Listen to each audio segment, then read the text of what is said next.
भारत के सबसे महान मुस्लिम मुख्यमंत्री कौन से हैं? भारत के इतिहास में कई राज्यों में मुस्लिम राजनेताओं ने मुख्यमंत्री पद के तौर पर शपथ ली थी। इसमें सबसे पहला नाम जम्मू कश्मीर का आता है। जम्मू कश्मीर में अब तक 9 लोग मुख्यमंत्री बन चुके हैं और ये सभी मुसलमान थे। फारूक अब्दुल्ला, गुलाम नबी आजाद और महबूबा मुफ्ती जैसे नाम आप लोगों ने सुने भी होंगे। लेकिन जम्मू कश्मीर के अलावा भी भारत के कई अन्य राज्यों में मुस्लिम राजनेता मुख्यमंत्री के तौर पर मुख्यमंत्री ने शिक्षा, स्वास्थ्य और अन्य कई क्षेत्रों में खूब काम किया है, जिससे राज्यों और देश में विकास को गति मिली है। चलिए जानते हैं कि भारत के सबसे महान मुस्लिम मुख्यमंत्री कौन कौन से रहे हैं। बरकतुल्ला खान। बरकतुल्ला खान 9 जुलाई सन 1971 को राजस्थान के पहले मुख्यमंत्री बने थे। उन्हें भारत इतिहास के सबसे अच्छे मुख्यमंत्रियों में गिना जाता है। उनके नेतृत्व में राजस्थान में अनेकों विकास कार्य कराए गए। बरकतुल्ला खान इंदिरा गांधी और फिरोज खान के काफी करीबी माने जाते थे। आजादी के महासंग्राम में उन्होंने जोधपुर रियासत में अंग्रेजों का जमकर विरोध किया। बरकतुल्ला खान ने लखनऊ से लॉ की पढ़ाई की हुई है और इसी दौरान उनकी मुलाकात फिरोज गांधी से हुई थी।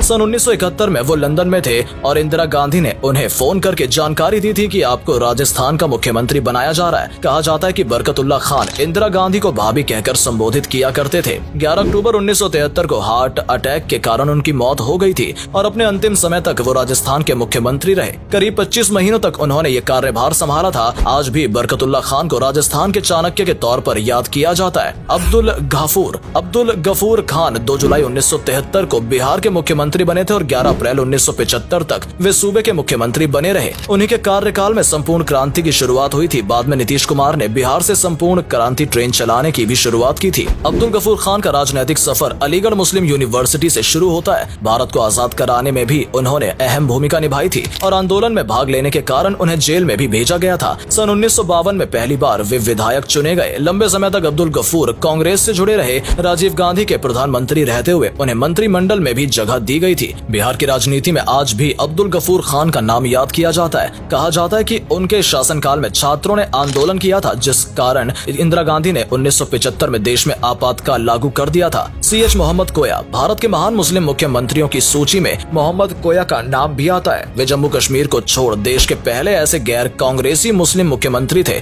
उन्हें 12 नवंबर 1979 को केरल राज्य का मुख्यमंत्री बनाया गया था। वे ऑल इंडिया मुस्लिम लीग के सदस्य थे। मुख्यमंत्री बनने से पहले वे 2 बार केरल के शिक्षा मंत्री भी रहे थे और अपने कार्यकाल में उन्होंने केरल की पिछड़ी जातियों को शिक्षित करने की दिशा में काबिले तारीफ काम किया था। मोहम्मद कोया के कारण ही आज केरल को भारत के सबसे शिक्षित प्रदेश के तौर पर जाना जाता है। हालांकि उनका कार्यकाल सिर्फ 54 दिन का ही रहा था, जिसके बाद विधानसभा को भंग कर राष्ट्रपति शासन लागू कर दिया गया था। बाद में सन 1981 से 1983 तक वो केरल के उप मुख्यमंत्री भी रहे थे।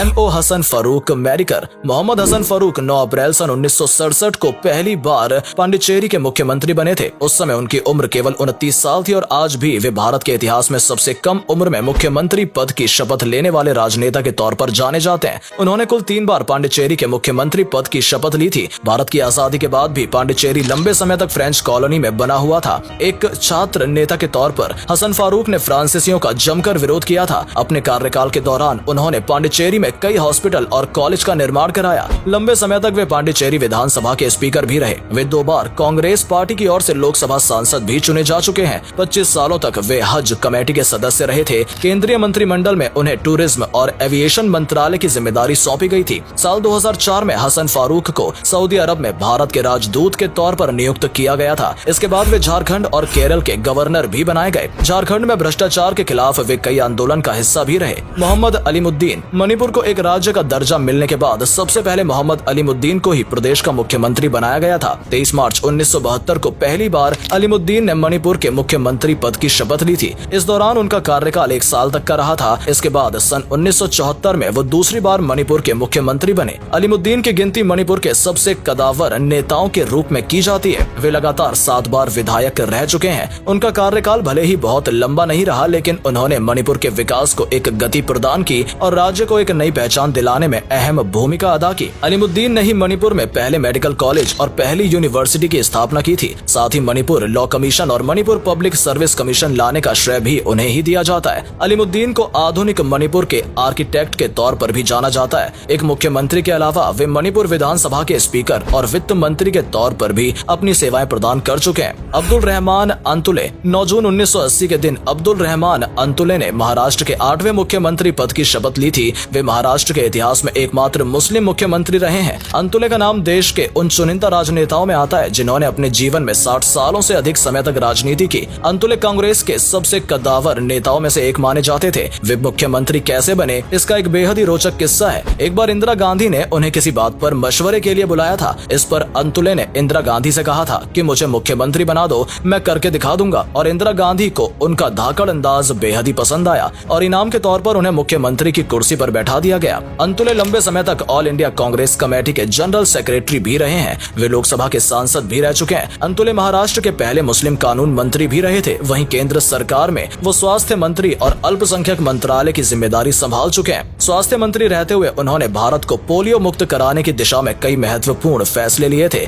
महाराष्ट्र में गरीबों को मुफ्त राशन देने की शुरुआत भी अंतुले द्वारा ही की गई थी। सैयदा अनवरा तैमूर को भारत की पहली मुस्लिम महिला मुख्यमंत्री होने का गौरव प्राप्त है। 6 दिसंबर सन 1980 को उन्होंने असम के मुख्यमंत्री पद की शपथ ली थी। अपने राजनीतिक करियर में सैयदा ने शिक्षा से लेकर सियासत तक हर क्षेत्र में अपना नाम रोशन किया। अलीगढ़ मुस्लिम यूनिवर्सिटी से पढ़ाई करने वाली सैयदा अनवर मुख्यमंत्री रहते हुए भी कई बार यूनिवर्सिटी में अर्थशास्त्र के ऊपर लेक्चर देने के लिए जाया करती थी। अपने कार्यकाल में उन्होंने असम की जीडीपी को मजबूत करने में अहम योगदान दिया था। जिस समय उन्हें असम का मुख्यमंत्री बनाया गया था, पूरा प्रदेश दंगों की आग में झुलस रहा था। चारों तरफ हिंसा भड़क रही थी। ऑल असम स्टूडेंट्स यूनियन और ऑल असम गढ़ परिषद के द्वारा पूरे राज्य में अवैध शरणार्थियों के खिलाफ प्रदर्शन किए जा रहे थे। ऐसे माहौल में सैयदा को प्रदेश की जिम्मेदारी सौंपी गई थी। हालांकि उनका कार्यकाल सिर्फ 6 महीने तक ही रहा था और उसके बाद प्रदेश में फिर एक बार राष्ट्रपति शासन लागू कर दिया गया था। सैयदा 4 बार विधायक रही थी। बाद में उन्हें कृषि मंत्रालय, पीडब्ल्यूडी मंत्रालय और शिक्षा मंत्रालय जैसे महत्वपूर्ण मंत्रालयों की जिम्मेदारी भी सौंपी गई। 2 बार वे राज्यसभा सांसद के तौर पर भी अपनी सेवाएं प्रदान कर चुकी हैं। सैयदा अनवर भी लंबे समय तक कांग्रेस पार्टी की सदस्य रही, लेकिन साल 2011 में